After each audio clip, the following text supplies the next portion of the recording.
ብለህ ቪዲዮ ስራ።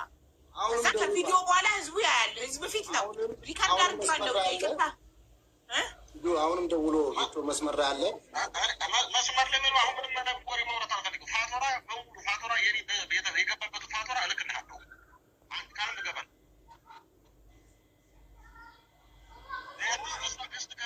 ከፍታ ሰው ብትሳደበት መብት የላትም። እኛ እሷ ባለመብት እኛ ደግሞ የምንሰደብበት ግዴታም የለብንም። ስለዚህ አንሰደብም።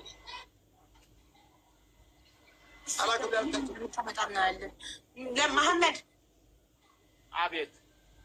ቪዲዮ የይቅርታ ቪዲዮ ስራ ብሎኛል። በሱ ትዕዛዝ ይህን ቪዲዮ እየሰራው ነው ብለህ ቪዲዮን ስራለትና ከዛ ህዝብ ፊት አይደለ ቪዲዮ ይስራልኝና ሰጠዋለሁ 50 ሺህ ድርሃሙን ያለው 50 ሺህ ሪያሉን ያለው ሰርተህለት ሰጠክ። እንግዲህ ሁለቱን እንትኖች ድምፆች ማገናኘት እንችላለን።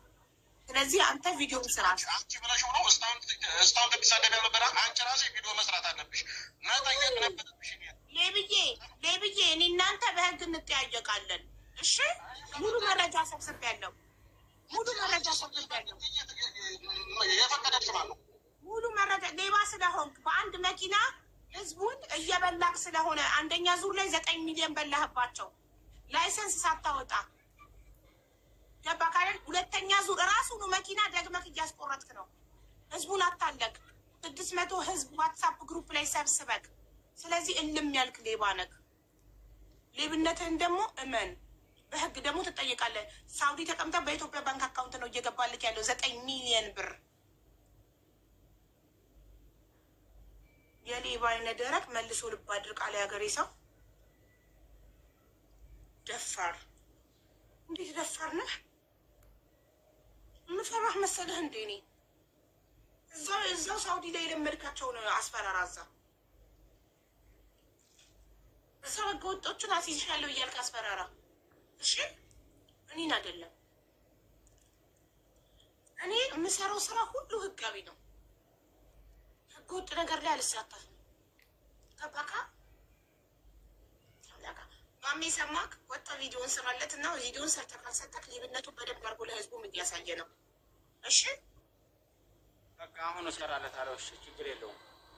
ሰርተህ ካልሰጠክ ራሱ ነው ይስራና ቪዲዮ ሰጠዋለሁ ብሎ እዚህ ጋ የተናገረው ሪከርድ አድርገነዋል። ችግር የለውም እሰራለሁ። በቃ ስራና ብርን ይስጥህ። በተረፈ ደረሰኞቹ ልክ መላክልኝ። ዋትሳፕ ላይ የጠየቁህን ላክልኝ። እሺ የምችለውን አደርጋለሁ። ቪዲዮ ሰርተህ ደረሰኞቻችሁን ላኩልኝ የቆረጣችሁ በል። እሺ ይሄን አልኩበት። ዘማ ሊሄድ አይችልም።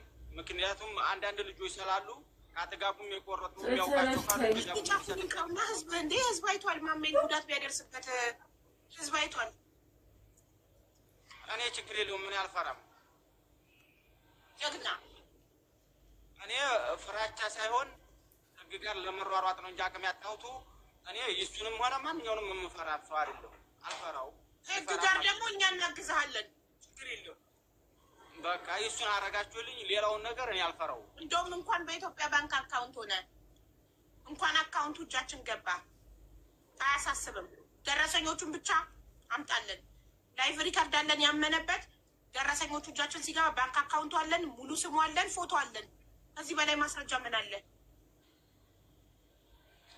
በቃ ይሄን እንግዲህ ስለማድረግ ነው ወዲህ አልልም፣ አልፈራውም፣ ልፈራም አልችልም። ጥጋቡ ደግሞ ማለት ነው። ጥጋቡ እውነት ሀቀኛ ከሆንክ ደረሰኝ አንተ በኩል የቆረጡትን 45 ሰዎች ደረሰኝ ደግሞ እንዲልኩልክ ዋትሳፕ ግሩፕ ላይ ቮይስ አስቀምጠክ 45ቱን ደረሰኞች ለኔ ላክልኝ።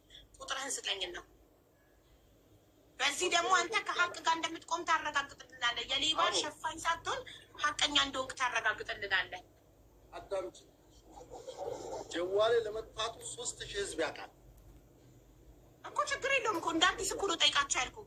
በእኔ የቆረጣችሁ በእኔ ቤት ገት የቆረጣችሁ ወይስ ታስቀምጥላችሁ ይልኩልሃል። እነሱ ካልመጡ እኔ ቤታታቸዋለሁ። እሱ ደግነቱ ልጁን ይልክልሃል። እንዲመጡ እኮ ነው ጥጋቡ፣ እንዲመጡ እኮ ነው ቪዲዮ ሰርተህ ጠይቃቸው። ወይንም ግሩፕ ላይ ዋትሳፕ ግሩፕ ላይ በእኔ ስም በእኔ በኩል የቆረጣችሁ ብለህ እነዛን 45 ሰዎች ደረሰኝ ይላኩልህና ላክልኝ። ያኔ አንተ ለሀቅ ሰውዬው አልቃኔም በዚህ ላይ ቪዲዮ ይሰራል። ችግር የለም። በጣም ጥሩ። እኔ ደረሰኞቹን ብቻ ነው የምፈልገው፣ ሌላ ምንም አልፈልግም። እሺ፣ ስለዚህ ስልክ ቁጥርን ትሰጠኝ